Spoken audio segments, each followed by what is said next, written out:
Hey guys, it's Losi from Losi and welcome to All Things Events, where you learn all the tips and tricks on how to be in an events industry. Welcome everybody, welcome back to another video. Today we are on the second episode of Events With, and I am not alone. I am with a creative, Nokuzola Nkosi. Hello. Hi, good morning. Hi everyone. How are you? I'm great, thanks. I couldn't ask for more. How are you? I'm okay. We are doing well, actually. We are doing well. So, Chef, I called you today and I'm like, you know what? I want to have a chat with you. I want us to discuss. I want us to, basically, I want you to tell me more about Chef Zola that I know, a creative, events, and also on social media. Who is Chef Zola? What do you do? And why the industry? So Nokuzola is a very simple person. I like to call myself a leader without a title. I'm just a creative. Okay.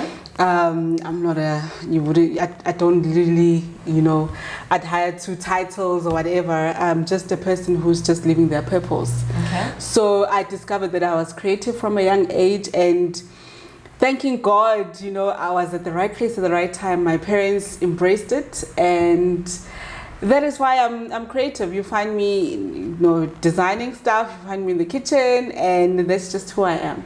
Yeah. So I'm just following my calling. Your passion. Yeah. All right. So I met you at, I think it was a wedding, if not. Actually, the first time I met you, it was at a gig where you were speaking. And I think we were talking about that just earlier on. Yeah. I think you were speaking to women and basically empowering women and stuff like that. So I want you to tell me what led you to speak at that event. Oh, okay. It was an event here, Nondo's BC, I think, at the hub somewhere. Yes, the incubation hub. Yeah, in the incubation hub, yes. On that day I was actually speaking to women because I'm a woman, so I wouldn't be able to speak from another person's perspective. Okay. So because of being a woman and have experienced, things that women experience in business, so I just went there, and because Nondo is a friend of mine that she does a lot of empowering work and life coaching. And then I said, no, let me come and speak to the ladies in business, and let's just see how as ladies we can advance ourselves, because that's very important. When you're in business, you are very alone, and you find that sometimes you don't have support, and that's the support structure that I was just invited to. So I gladly went, and it was great. Yes, and I was very touched. I was very touched. I also want to find out if that's something that you really enjoy doing, or it's something that you like, okay, if this friend of mine is doing this type of event, do I just go there and support, or do I go there because I also want to show my skills in terms of like getting in touch with women, sharing my wisdom and so forth? I'm not really much of a speaker. Okay. I create a lot. So I speak when I have to, okay, but I would really rather just create. I want my work to speak for itself. Hence, that's why I love working with my hands and just presenting beautiful food or beautiful artwork. And that fulfills me more than actually, talking, because talk is cheap. Of course. Of course. And you know what? I want us to basically just jump into the reason why I called you, which was obviously the events education. I have worked with a lot of people in the industry, which I feel like the education behind what they do is not a lot. And I want to find out from you if what you are doing currently, is it something that you studied for? Is there something that you just find it as a passion, as a hobby? Or is it something that you're like, you know what, let me just try it? Okay, so going into events started as a passion project. Okay. A lot of people questioning me about do you have a chef in your house? How can you host quite well, and so on and so forth. And the opportunity presented itself. And I worked for some time, just doing research and looking at what other chefs are doing and all that stuff, until I decided that I need to get educated in this. Applied for a program, and I'm actually graduating next month. Oh, so I did, professional cookery. So thank you. So I really believe if you do really love something, pursue it. Yes, you can be self-taught, because some of our gifts are just God-given. You can do it. Like, I believe that I can cook, but then for the respect of the career that you've decided, then learn more about it, and just be professional about it, because you can never say you know everything. True. Yeah, that is very true. And do you actually meet people that want to learn from you as cooks, as chefs? Do you mentor people in terms of the cooking classes? Do you actually host cooking classes? I used to do cooking classes, but they're not for me. Okay. So the only reason why I stopped is because there's quite a lot of us doing the same thing in the field, and especially because we are in the city of gold in Gauteng. There's so many people doing all the same thing. So the only time I do cooking lessons is if I'm going to my home province, which is KZN, just to give back to my community and to share the skill with them, because here there's a lot of opportunities, really. I feel that there's a lot of my colleagues that can do a very good job. So that is why I only do it in my hometown, just to bring that flair into cooking that side, and to just show them the trends and all the stuff, because obviously when you do something, you're not doing for yourself. We wouldn't be in business, of course, if we're doing things for ourselves. So the only reason why I actually do teach cooking is just to give back. To give back. Yeah. I think I saw you on one of my old clients' posts. I think it was Why Cook. I don't know if you were doing cooking classes for them, or you were basically just hosting your own cooking show at their studio. What was happening? Because I research, I watch things. So with Why Cook, I'm friends with Why Cook. Oh, is it? So we industry friends. Okay. We have a sister relationship where we just share information. And Why Cook actually helped me launch my plate range. Oh, nice. So I told Yolanda about my plates, and I said they're in the boot, and she said, "Can I see them?" And I went to the boot, showed her, and she went crazy. She's like, "Why are you having these things in your boot?" And I said, "Because I'm waiting for the right time." And she said, "No, this is the right time." And I went to the studio to meet Matapelo, her partner, and when I showed them, they said, "These plates are not going out. We are keeping these plates. We have a lunch happening, a dinner that's happening on Friday, that Friday, and we'd like the ladies to experience these beautiful plates." And I said, "Okay, fine, let's test the market." And in the middle of their dinner, it was around 7 in the evening, they called me and said, "Zola, you need to get here, because our clients want to see the person behind." They are so excited. And I had to drive from Pretoria to their Johannesburg studio. I got there at 8:30. And the rest is history, really. How can you not be there? I was just like, I don't know. I just thought, man, I don't want to be there if they don't like or they don't receive it well. Yes. But I just never, expected that people would be like, this is what we've been waiting for.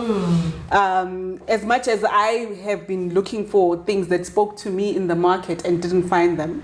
And that is why I then decided to create my own things, my own homeware, because I studied graphic design and completed it, and I worked for a year or two. When I started my business, then I sort of, played around in different fields. But I'm actually a designer. So when I went to the shops and looked for certain items and I couldn't find them, then I said, no, man, maybe let me go into it. But actually, my biggest drivers were my kids.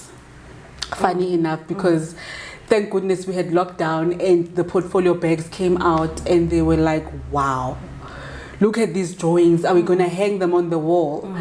And my husband said, no, but these are not for just us. This should be for the world to see. And I sat down, I pondered, I spoke to a few friends, and my friends were like, go for it. You know, and having a bit of background in pottery and in design, that's how the Zola Nkosi range was born. That is a beautiful range. Yeah. I saw it featured at that studio. I think I also saw, was it Tammy D? I think he also posted it. I also saw the Rich Housewives of Durban. Featured your plates. I've been seeing your plates everywhere, and I'm like, this, I think, without having to compare it with other plates, which I think other plates, I don't know if you saw it on Twitter or something, but there was basically is it a meme? I think there was a meme that was going around. Who buys these plates? Zamanda Maketa Mileyo, which you know which plates I'm talking about. And I think with your plates, they're very like empowering. You know, you have that Imbokoto, which is a woman that is standing still, and obviously also with the designs and stuff, it's beautiful. I don't want to lie to you, they're very beautiful. Yeah, they're more of a statement piece to say that you are enough, you are a woman, you should just be proud of it, strut your figure, walk, be who you are. You don't have to be anyone else, you know, don't have to, you know, change yourself. Just be who you are, stand tall. That's just it. Thank you for that, guys. Like, you must see these plates. I'm actually going to try and feature them. Okay. Also, what I want us to basically move on to is the events environment. Yes. I think it's one thing to talk about or to do events outside of corporate, outside of public events, and private events, and just events in general. I think if you can give me your own perspective of the types of event that you feel people should actually learn from. Like, is it corporate events? Is it public events? Is it, what do you call the events that we basically do, like your weddings at home and stuff like that? Yeah. I believe that experience is the best teacher. Without being in the field and digging and doing the work, you will never learn. So I will tell you different scenarios. When I was still doing a lot of work for the government, I never used, like when I know where the department is, I never used the navigator because I know almost where I'm going. Yes. But one day, as I was driving to the event, I realized that there was a strike. And the strike was on that street that I was on. So I was there at 11 o'clock. They were supposed to eat at 12. So I was like 5 minutes away, like a street away from my delivery place. But because there was a strike and I didn't use my navigator, I stood there for like an hour and a half because people had barricaded the whole place. And because I didn't use my navigator, I couldn't reverse. There were like kilometers of cars behind me. So I sat there calling my client and telling them that no. By the way, it was a Friday, and you know government departments on Fridays. After 1 o'clock, people pack and leave, you know. So I was like, oh my God, it's now 11:30. And then it eventually became 12 o'clock, which was lunchtime. And then I spoke to the guys with me. I'm like, okay, do you think we must unpack whilst we are here? You guys start walking with the staff to the building, or what do we do, you know? And one thing that I learned there, though, is communication, because they could also look outside the window and see. But if I just sat there and just panic without telling them, they would have got very angry with me, you know? But two, planning your directions is very important, even if you know the place. Navigate as you move from where you are so that you know which way to take. You may be taking the wrong direction. Maybe there's an accident on your route that day, but because you're not navigating to it. So I from that day onwards, when I go to my event venues, even if I know where I'm going, I navigate, because then one day I'm moving on a different street, the next day I'm moving in a totally different direction because of the events that are happening. Okay, that's one. Okay. 2, respecting time. Time. Yes. If you don't respect time, then it means you just don't respect yourself. And if you don't take people seriously, then you just don't not taking yourself seriously as well. So one thing that I've also learned about being in events is time management. You always have to be there first, and you always leave last. Unfortunately. Yeah. Fortunately or unfortunately, that's how you see it. If it brings good bread to your table, it's fortunate. Yes. So you take the rain with the mud. You know, you can't want the rain. Yeah, you can't want the rain and not want the mud. So it's all one thing that works holistically. That's one thing that also I learned. But also knowing your value. It's okay to say no to clients. You know. I've had a client who asked us to cook outside in black pots, and I said I think that is work that is reserved for family. It's not the type of work that we do. Be okay.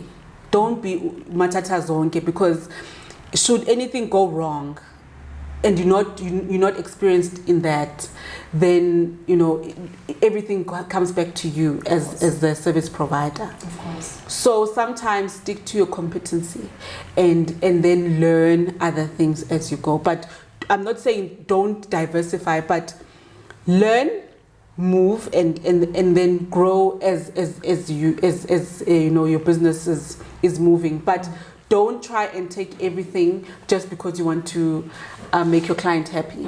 Yeah, if you can't do something, tell the client, I can't do this.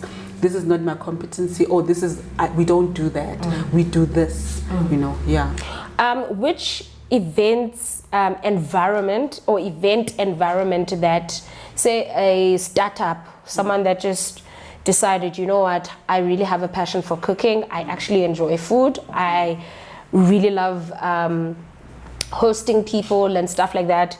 Which environment would you suggest to that person to sort of go and maybe volunteer on, or go and get some research or experience on?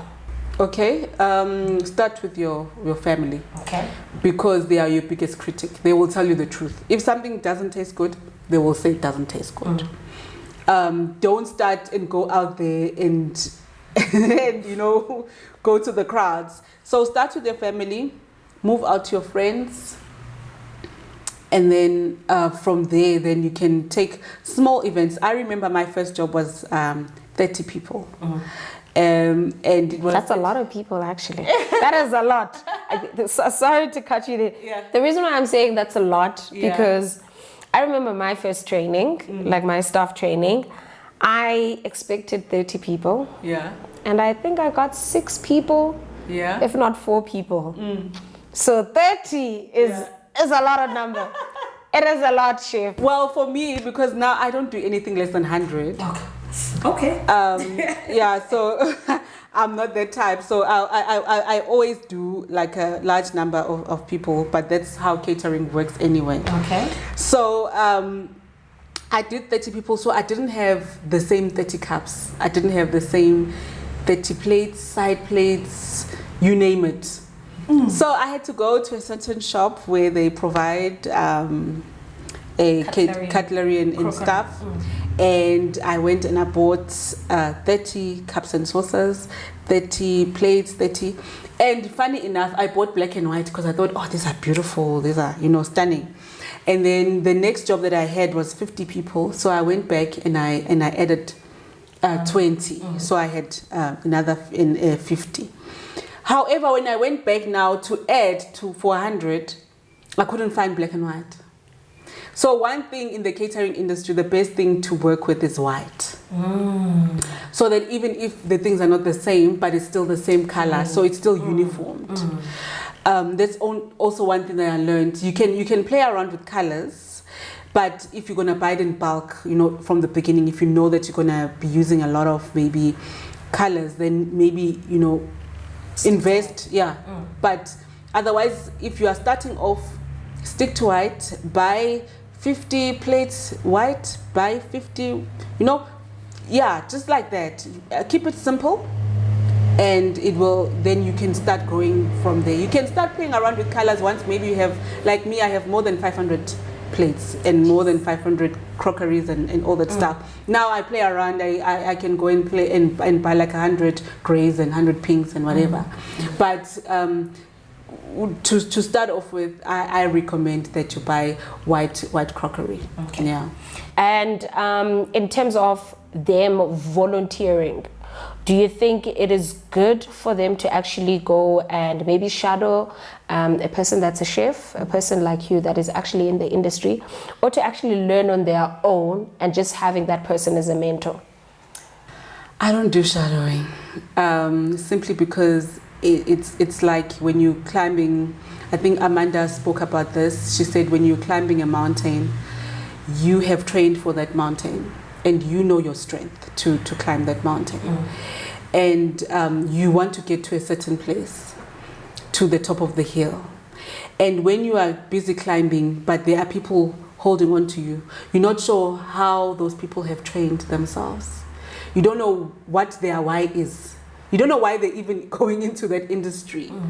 And you're trying to pull those people. Do you think you're ever going to get to where you are going without? So I won't do shadowing until I get to a point where I feel that I have achieved my why and I am now where I want to be. It's so much easier than to pull people when you are on top of the mountain. And it's so much easier than to train people, because now you're on the top. You can say, no, put your foot over here, put this over here. But as you are also moving, and the kitchen is a very strict place. Should one thing go wrong, people get sick, people sue you.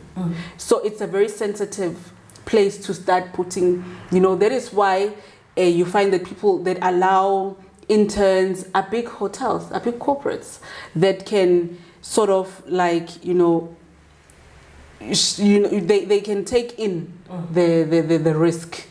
But for small businesses, everything, you know, the onus is on you. Should the person come in and now you are late, for example, because they are slow and they can't, then you've lost the client, you know.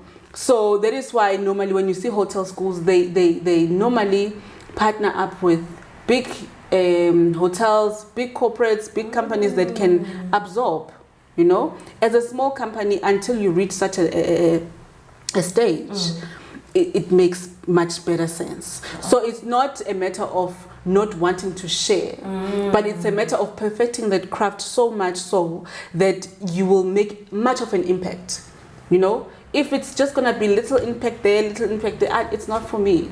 I think if I want to make an impact, it should be big. It should be notable. Yeah, so that's why I'm not doing any shadowing. If I hire professionals. If not, then I've hired a group of youth that were lucky, that I then trained myself for weeks, and then after, when they started working in my professional kitchen, could do the work. So, but that was when I started. I wanted things done a certain way, hired them from the township, trained them, and then now they work for me. So I maintained myself for a very long time. Some of them have been working for me for 8 years. Yeah. That's very interesting. That's very interesting, Chef. I think I was actually looking at it in a different way, because I'm like, it's one thing for you to wait until you have achieved what you have set for yourself, But if I am a startup, I'm looking from the outside. I don't necessarily know the challenges that you are going through as a business owner, as an entrepreneur. I'm just looking at this person that I see on social media, and I'm just like, I love your ranges. I mean, if celebrities are basically using it, I'm looking at it as an achievement. And I think without a doubt that we live in a world whereby, yes, sometimes people might say, youth of today don't want to learn, or they don't want to do their own research, but basically people are just asking questions, and they might be asking questions that are maybe Googleable, or questions that you feel like, but you should know this. But at the same time, it's like, if I see a person that I bump into at my event and they have done this much, I'm a person that would want to maybe spend a day with you, maybe tap into your mind, which is the reason why I brought you here, is because I think there is a lot of cooks, a lot of chefs, but the fact that you went outside of just the hospitality industry, yes, to basically look at the home range, because it's like you have your own Mr. Price home. It's a matter of time that you actually have, because you have the equipment itself. It's just a matter of time that you have your own, building and branches and stuff like that, which I think you should be proud. You should actually pat yourself on the back and say, yeah, hell yeah, this is me. And if someone is coming to you and looking for some mentorship, not necessarily bash them off and say, no, I'm not ready, but it's a matter of, you know what, I can teach you a few things, but I don't think maybe I'm the best person and stuff like that. No, I don't turn people down. A lot of people can attest to that. If you ask me a question that is industry related and I feel that I can contribute, I do. I've contributed towards many people. In terms of either, but there are other things that I feel that people should just go to school for. I went to school for pricing, for example, because I wanted to understand the science behind pricing food. Yes. It's not just face value where you just say, because you see someone charging a plate here 35 rand, you don't know where the 35 rand comes from. But me, now I will say I charge my plate 250 rand and someone will fall off their chair, and another chef will say, no, my plate is 600 rand. And someone else will be like, yo, but isn't this the same food? Does it taste the same? I tell you, it does not taste the same. It does not taste the same. But what I mean, for example, there are set costs. For example, if you go to a fruits market to buy, from my place to the fruit market will never change based on I'm cooking for 2 people or for 100 people. So those are the things that you should factor in. So a lot of young entrepreneurs get it wrong, because they feel good, if I'm cooking for 2 people, it should be low. But the cost is actually higher, because you still use 300 rand petrol to drive to fruits and veg.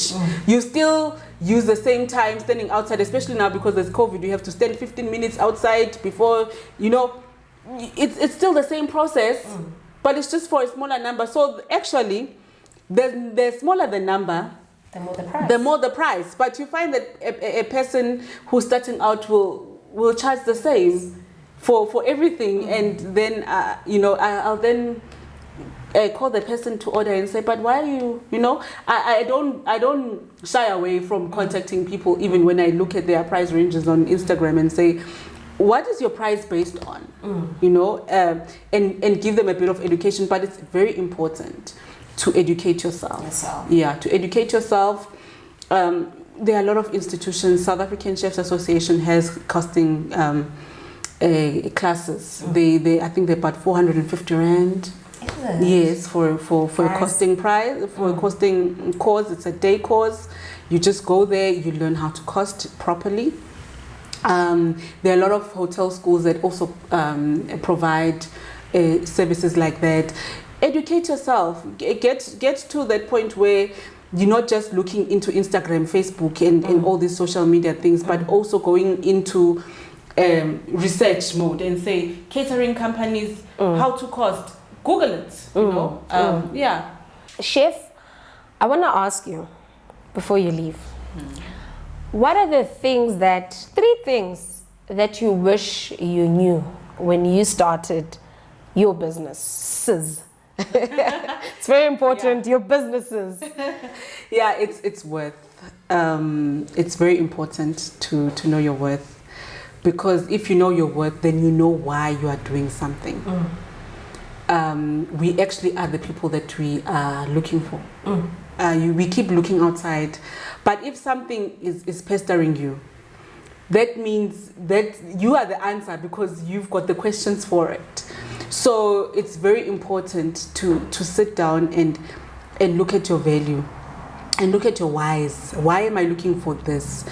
It's because, you know, this is going to be solving this. So always look at a thing from a solving perspective. So I wish I knew that. You know, I didn't think that I just thought I was a service provider. But I'm actually a problem solver. You know, I come to your place to serve you so that you can sit down and chill with people that you love and give them attention. Without me, you'd be cooking away. Then what is the point of people coming around your table to sit if you're not going to pamper them and be there? So you must look at your work as solving a problem, and that's when then you start seeing the value in the work that you do. So if you just see it as just work, then you don't see value. That is why then undercharging and turning backwards for clients starts. Yeah, that's one thing that I learned. But another thing that I learned: know your market. Not everyone is your target market. That is very true. Not everyone is your target market. Low budget, high budget, whatever. You know, you must just know where you are, where you fit in, and it must feel comfortable for you. There are people, you know, that go for certain types of things. You know that's why there are an array of shops. Even when you go to a mall, and you can pick and choose. Those shops know who their market is, and they attract the same. So that's the thing.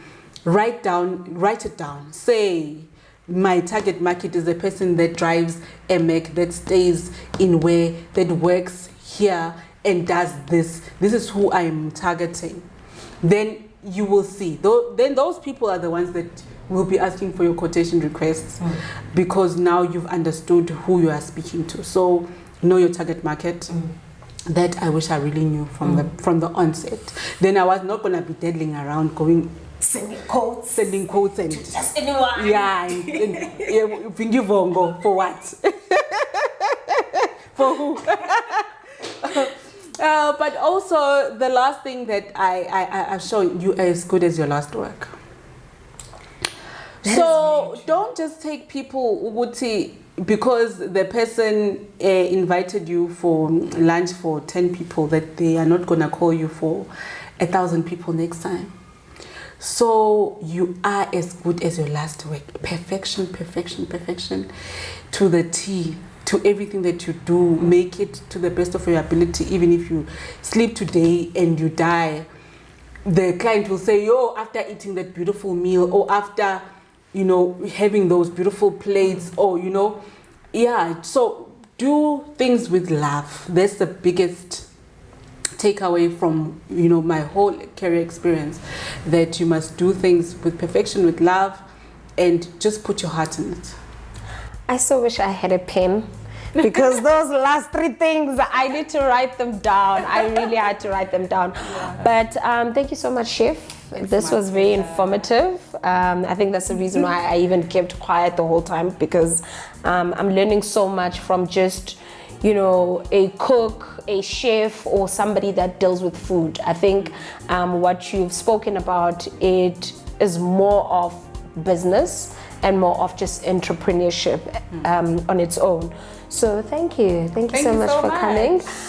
Please guys, if you want to see Zola, Chef Zola's work, you can go on her Instagram. It's Nokuzola Nkosi, Or if you want to see her craft, you can go check Zola Studios. It's Zola's Kitchen Studios. It's actually Zola Kitchen Studios. You can go and check them on Instagram, Facebook, and all other social medias. Thank you so much for coming. And also, don't forget to follow me on Instagram. It's at Losi. And yeah, guys, if you like this content, please don't forget to like, comment, and subscribe to my channel. I will see you on my next upload.